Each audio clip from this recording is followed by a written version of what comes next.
집값은 계속 오르는데 우리는 도대체가 얼마가 있어야, 얼마를 모아야 밴쿠버에서 집이라는 것을 살 수 있는지 오늘 정말 현실적으로 계산 제대로 한번 해보겠습니다.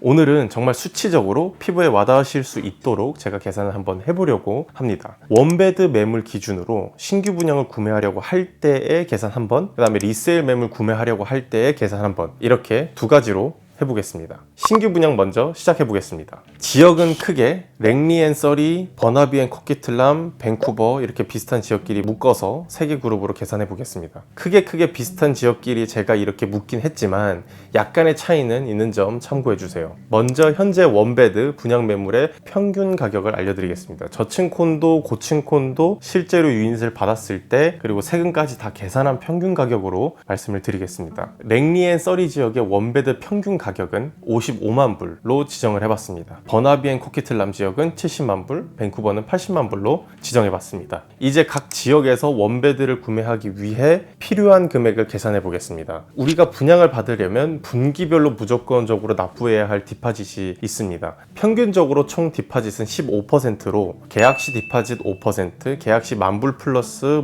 일주일 안에 나머지 금액 내시고, 그 다음에 계약일로부터 8개월에서 이제 1년 뒤 디파짓 5%, 계약일로부터 약 1년 반 뒤쯤 또다시 5%, 이렇게 총 15%의 디파짓을 납부하셔야 합니다. 15% 이상 요구하는 개발사도 있으니 참고 부탁드립니다. 이제 그럼 이 디파짓 계산을 한번 해보겠습니다. 랭리 앤 서리 지역의 원베드 평균 가격은 55만 불이죠. 55만 불의 5%는 27,500불입니다. 계약 시 납부하시는 디파짓 5%는 27,500불, 1년 뒤 디파짓 5%도 27,500불, 1년 반 뒤 디파짓 5%, 27,500불 해서 총 82,500불입니다. 버나비 앤 코키틀람 지역의 원베드 평균 가격을 70만 불로 잡았는데 70만 불의 5%는 35,000불입니다. 그래서 계약 시 납부하시는 디파짓 1년 뒤 5%, 또 1년 반 뒤 5%, 총 105,000불입니다. 밴쿠버 지역의 원베드 평균 가격은 80만 불로 잡았고 80만 불의 5%는 4만 불이고 총 12만 불입니다.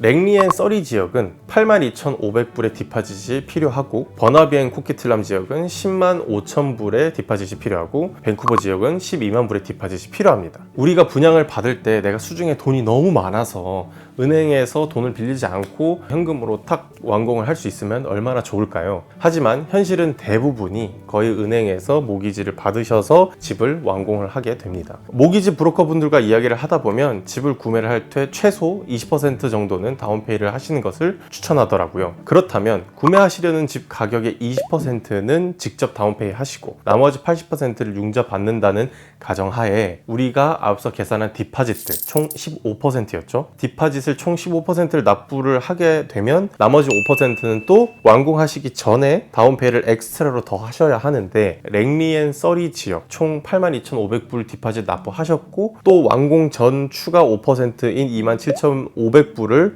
엑스트라로 납부하시게 될 겁니다. 그러면 82,500불 플러스 27,500불로 해서 총 합이 11만 불이 되겠죠. 그 계산으로 똑같이 버나비 앤 코키틀람 지역도 다 합치면 합이 14만 불, 밴쿠버 지역 같은 경우에는 총 또 16만 불입니다. 자, 그래서 필요한 금액 정리를 해보겠습니다. 랭리 앤 서리 11만 불, 버나비 코키틀람 14만 불, 그 다음에 밴쿠버 16만 불이 이렇게 결과적으로 필요합니다. 금액을 직접 보시니까 어떠신가요?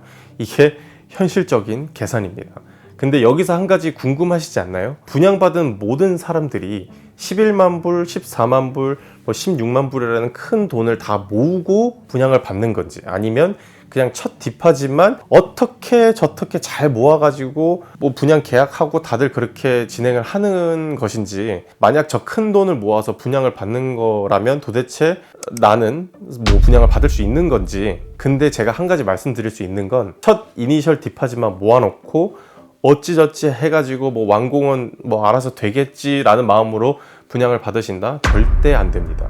제가 항상 강조드리잖아요. 항상 계산을 해보시고 분기별로 플래닝을 해보셔야 합니다. 내가 분기별로 앞으로 이 지불해야 할 디파짓들을 딱딱 맞게는 낼 수 있는 건지, 내가 이렇게 저렇게 디파짓은 냈지만 디파짓을 내고도 내가 생활을 할 수는 있는 수준인지, 여기서 디파짓만이 끝이 아니잖아요. 그래서 디파짓 내고 완공 전에 또 추가로 다운페이 할 금액은 내 인컴에서 세이빙이 될 수 있는 건지, 이런 계산을 확실하게 해보시고 분양을 받으셔야 합니다. 제가 아시는 분은 3년 동안 3잡을 뛰어가면서 정말 열심히 힘들게 완공시키신 분도 봤습니다. 다시 한번 강조드립니다.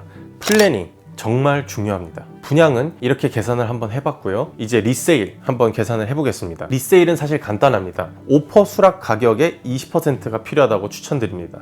자, 리세일은 사이즈 500 스퀘어 프리지 이상에서 파킹, 락커 포함 연식은 8년 미만의 매물들로 조사해봤습니다. 랭리 앤 서리 지역 원베드 리스팅 평균 매물 가격은 대략적으로 48만 불 정도이고, 48만 불의 20%는 96,000불입니다. 버나비 앤 코키틀람 지역 원베드 리스팅 평균 매물 가격은 63만 불 정도이고, 63만 불의 20%는 12만 6천불입니다. 밴쿠버 지역 원베드 리스팅 평균 매물 가격은 70만 불 정도이고, 70만 불의 20%는 14만 불입니다. 근데 이제 여기서 또 중요한 것, 20% 다운페이 할 금액만 있으면 리세일 사면 되느냐? 아니죠. 다운페이는 다운페이로 고스란히 들어가고, 나머지 융자 받는 금액에서 월 페이먼트 다달이 본인 스스로가 갚아 나가실 수 있는지에 대한 계산이 또 필요합니다. 이것 또한 모기지 브로커 분들과 상담하셔서 내가 매달 얼마씩 갚아 나가야 하는지, 그 다음에 관리비 내고 재산세 내고 다 내시고 매달 이게 지금 가용할 수 있는 수치의 금액대인지 다 꼼꼼히 따져보시고 구매하셔야 합니다. 이렇게 지역별로 원베드 평균적인 금액을 알아보고 분양 시 필요한 금액,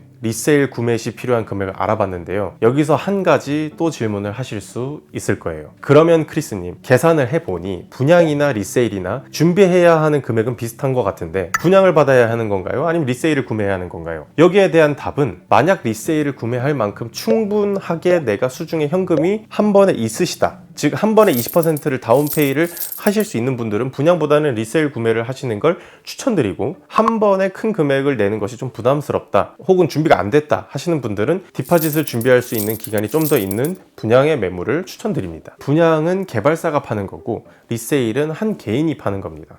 개발사는 시장이 좋으면 바로 다음날 뭐 가격 올려버리고, 뭐 시장이 안 좋아도 오른 인건비, 뭐 자재값 충당하기 위해서 받아야 하는 미니멈 가격이 무조건적으로 정해져 있습니다. 물론 여러 프로모션들, 이벤트들 잘 따져보고 확인을 해보면 좋은 신규 분양 매물들도 많습니다. 하지만 리세일 매물들은 단순 개인하고의 거래이기 때문에 어느 정도 시장 가격이 정해져 있긴 하지만 그 리스팅 가격이 이제 결국엔 다 다르고 시장 가격보다 저렴하게 구매할 수 있는 매물들도 많습니다. 지금 당장 급하게 현금이 뭐 필요해서 시장 가격보다 낮게 파는 케이스들이 있는데요. 예를 들면 다른 곳에 분양받은 매물을 완공을 해야 하는 경우라든가, 뭐 지금 현재 매물을 조금 뭐 손해보고 팔더라도 캐시아웃을 빨리 해서 더 마음에 드는 다른 매물을 구매해야 하는 경우도 있습니다. 그리고 분양은 GST 5%를 무조건적으로 내야 합니다. 새 집이니까요. 하지만 리세일은 GST를 내지 않으십니다. 실거주를 하면 취득세를 안 내시지만 투자의 경우 2% 조금 안 되게 내게 되시는데, 이것도 뭐 계산해보면 결국 취득세 내시는 게 GST보다는 덜 부담됩니다. 그러면 조금 전으로 돌아가서, 제가 아까 한 번에 20%를 다운페이를 할 수 있는 분들은 리세일 구매를 추천드리고, 이게 조금 부담되시는 분들은 신규 분양 구매를 추천드렸는데, 여기서 돈 많은 사람들은 리세일 사는 거고 돈 없는 사람은 결국 뭐 분양밖에는 받을 수 없는 건가요? 라고 생각하실 수도 있습니다. 그런데 그게 절대 아닙니다. 저희 같이 앞에서 계산해 보셔서 이제 아시잖아요. 55만 불짜리 원베드 신규 분양 받으시려고 하면 최종적으로 11만 불이라는 돈이 필요한데, 제 경험상 최소 랭리 지역 원베드룸은 6, 7만 불, 그 외 다른 지역은 8, 9만 불 정도는 이미 모아놓으신 분들이 분양을 많이 받습니다. 왜냐하면 6, 7만 불 모아놓으신 분들이 분기별로 디파짓도 내실 수 있고, 끝에 가서는 다운 페이먼트까지 하시고 완공까지 시키실 수 있습니다. 그래서 결국 돈을 어느 정도 모아놓으신 분들이 분양을 받으시는 겁니다. 혹은 지금부터라도 돈을 모으기 위해서 아주 강력한 의지가 있으신 분들, 그 의지를 갖고 돈을 모으신 분들, 각자의 상황에 맞게 플래닝을 잘 하시고 그에 맞게 분양이든 리세일이든 신중하게 구매하시길 바라겠습니다. 오늘 이렇게 도대체 내가 얼마가 있어야 집을 살 수 있는지 직접 계산도 해봤고 플래닝이 정말 중요하다라는 것을 또 강조드렸습니다. 오늘은 다른 긴 말보다는 따뜻한 말 한마디로 영상 마무리하고 싶습니다. 내 집 마련 꿈꾸시는 모든 분들 모두 파이팅입니다. 오늘도 영상 시청해주셔서 감사드리고 저는 더 유익한 영상으로 늦지 않게 찾아뵙겠습니다. 에이전트 크리스였습니다. 유바.